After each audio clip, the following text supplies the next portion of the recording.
On Thursday, the Department of Water Resources announced sustainability plans for 12 critically overdraft groundwater basins in Central California, including one in Kern. 6 of the 12 basins were deemed approved, and the remaining 6 basins were deemed inadequate. Now the State Water Board is stepping in to address the issue. State intervention is required by the Sustainable Groundwater Management Act, which was adopted back in 2014. The purpose of the intervention is to determine if the Department of Water Resources plans will help achieve the basin's overall sustainability goal. However, Paul Gosselin, Deputy Director of Sustainable Groundwater Management, says those plans can change over a period of time.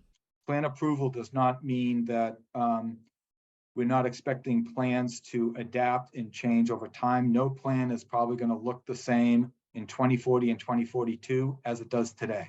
And that's for a variety of reasons. Land use, water supplies, climate is going to change.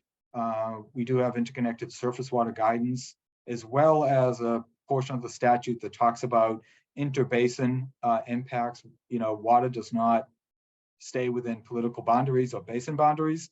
So one basin's plan cannot preclude an adjoining basin from achieving their goals. The Sustainable Groundwater Management Act requires local groundwater sustainability agencies, also known as GSAs, to develop and implement the plans of the DWR. These plans determine whether a basin is approved or inadequate and are designed to achieve groundwater reliability within 20 years. And right here at home, we have the Kern River GSA. Gosselin goes on to explain how they determine a basin is approved. The ones that were approved, they did broaden their view and covered the beneficial uses of groundwater. They established the criteria for water levels consistent with the law and regulations, and a framework if there was potential for impacts in the future, establishing a framework to mitigate that. Land subsidence, water quality, and interconnected surface water are other elements that the DWR looks for when recommending approval. However, the DWR says the GSAs who oversee the basins that are deemed inadequate did not analyze and justify continued groundwater level declines and land subsidence. Some cases where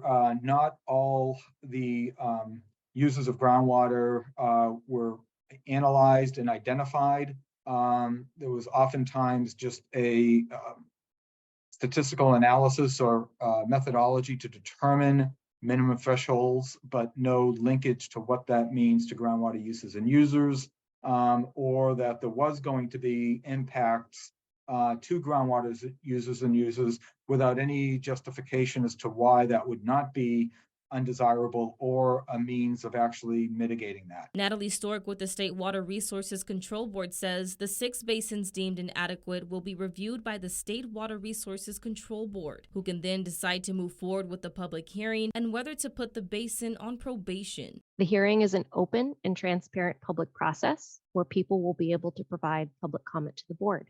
If the board puts the basin on probation, then the board will focus on collecting the information it needs in case it needs to develop and implement its own plan to manage the basin. In Bakersfield, Brianna Polk, 23 ABC News, connecting you.